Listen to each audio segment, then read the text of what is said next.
Welcome students to class 12 English classes conducted by your English teacher Monica Kaur. Before I initiate Flamingo, please I would like to request you to like, share and subscribe my channel. Poem 2, An Elementary School Classroom in a Slum, Part 3. Welcome back students to class 12 English classes. Today I am going to conclude this poem, and the name of this poem is An Elementary School Classroom in a Slum, written by Stephen Spender. This is the last part, that is third part of this poem. So students, let's start without wasting the time. The last paragraph of this poem starts from unless governor, inspector, visitor. From this line to history theirs whose language is the sun. Let's start with the first line. It is being unless governor, inspector, visitor. Now guys, here in this line you will see it what that somewhere else as poet is somehow pleading, asking to the government as well as to the public. The public here refers to the privileged people, okay, that they must do something of these maps that are being pasted on the walls of that slum classroom, that slum school's classroom, okay. So the children's vision must be important for these type of the government, or these type of the privileged people must enhance the vision of the slum area children, and they must provide them that type of the maps which gives them aspiration, which gives them that inspiring image, as well as which gives them that inspiring kind of the achievements that they would do and change their life. So now the poet wanted the privileged people and the government to give them a real education rather than an illusion or a trapped education, okay.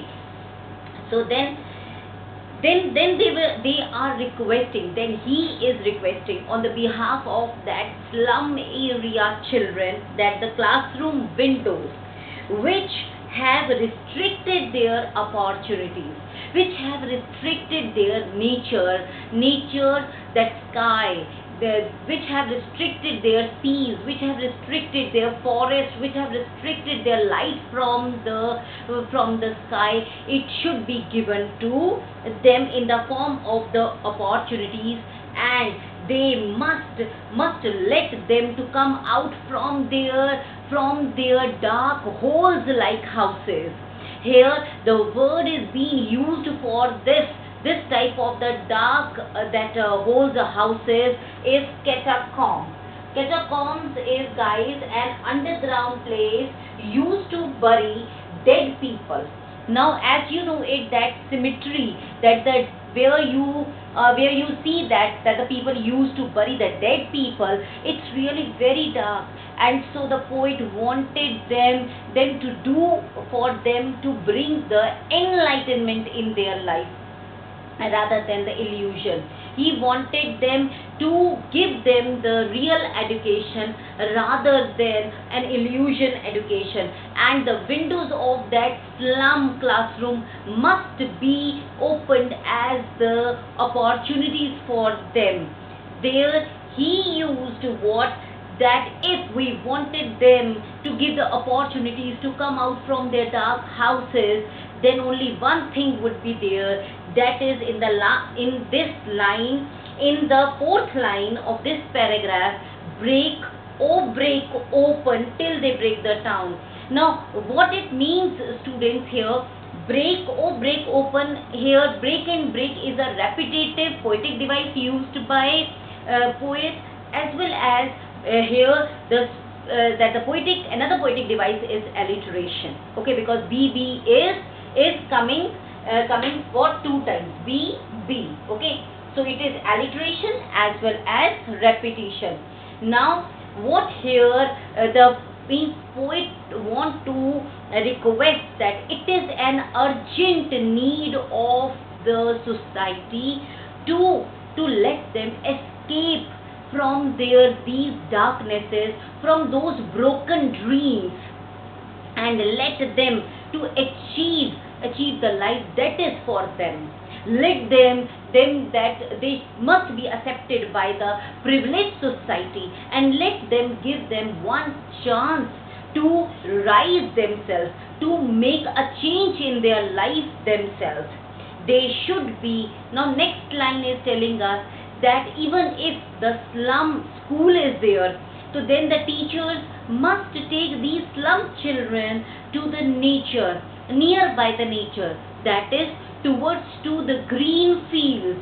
Okay, rather than they are being captivated only in those dark classrooms of that slum school, classroom only. Okay, and then there is a line that which tells us, guys, which it means, and he requested that the real world should be shown by the teachers, or the real education should be shown by the teachers to these slum children who are coming to study in that slum school classroom.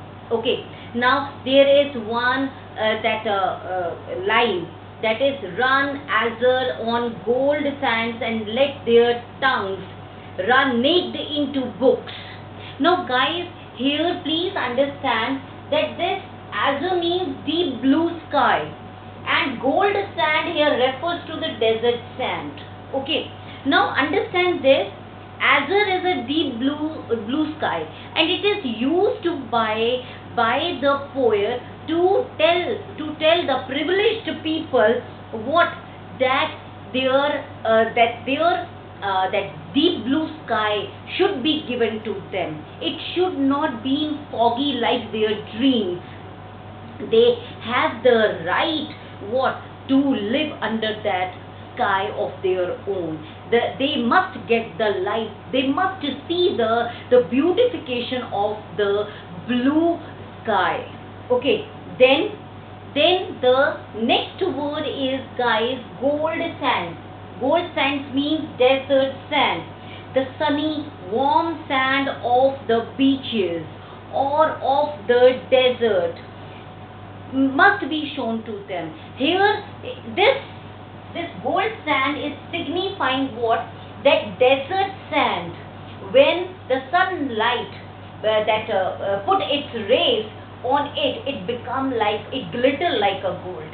Okay, it started glittering like a gold, and it also have the hope. The desert sand has a hope that if the sun would going to come, then for sure that they would going to show their lightness. They would going to show that glittery side of that sad and that totally undreamful or totally any hopeful sand. The hopeness of the sand would be returned back when sunlight would be there. The poet has used these two that symbolic nature symbols. Why? To give us this glimpse, guys, that the sunny warm sand or the beaches that they are hungry for these type of the nature. They wanted to get the knowledge. They wanted the opportunities to get the knowledge. They wanted that someone will give them that real knowledge, and they would going to absorb it in them. And in that line only where gold sand is there is the phrase, the white and green leaves open.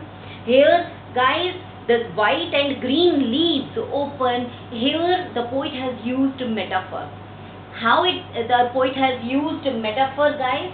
So it is here like that, that here the white leaves implies to the pages of the book, that if they would get a real knowledge, it is for sure that someone out of them would going to of course change that opportunity into the best of it.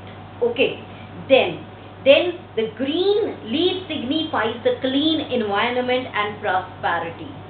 That what the poet wanted. The poet wanted the better environment for these slum children, so that they must also get the opportunities like the privileged children, like the children of the school, city school, and they also would try their power of knowledge to, first of all, number one, to let them economically grow up. The knowledge will of course going to enhance their economic power. Okay, secondly the last line tells us what, that if they have the power of knowledge, so then they would going to let the history read their names.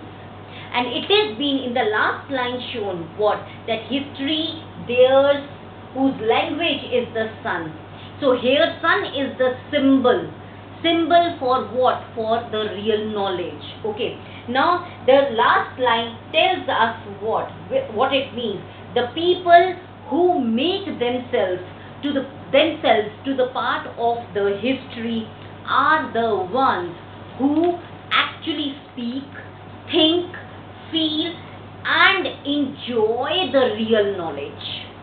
They have actually put their names in the books of the history. They have created the history on their name, that today we are seeing them. Here I will quote students one of the very important that news that we shared it about, the founder of Honda company. He was not at all educated, not at all learned anything. At the age of the 15, he started working at automobiles. And there he saw a car, and there the zeal, the enthusiasm, the hunger for creating his own car started, and he never looked back. So this hunger is there in the mind, in the soul of these slum children also, who were not getting the real education. And they wanted a chance only to show their talent and to show their skill. So that is what only poet is here, wanting them to give the real education, to let them also create history on their names and to reform themselves. Hopefully guys, you people have understood that whole of the paraphrasing of the poem. And let's now talk about the moral of the poem. Okay guys, so let's start with the moral of the poem.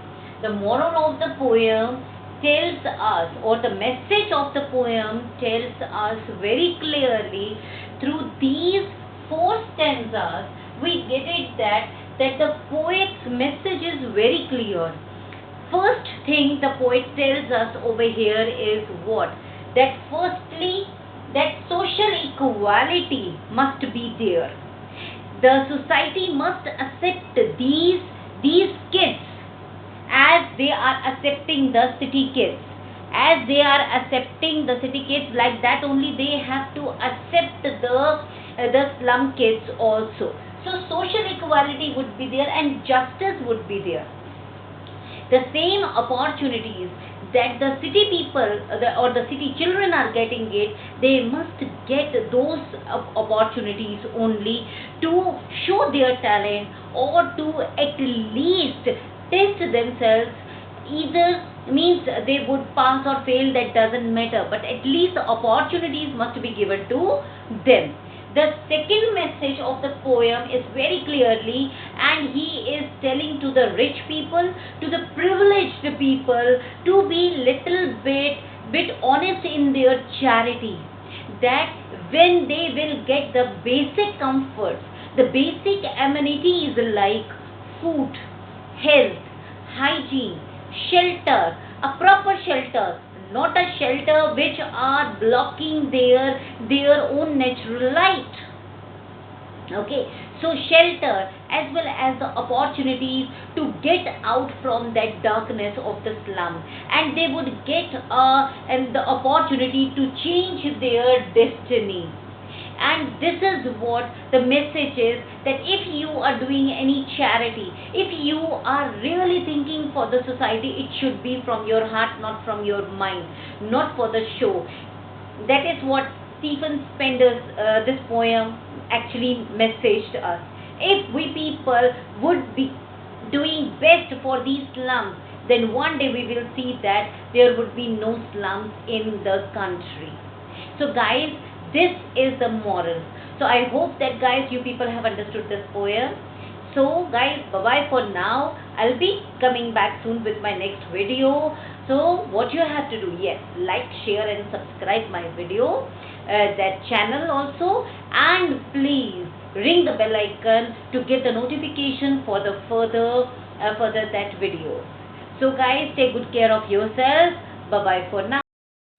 These are the two questions from the done stanza of the poem as assignment number 3.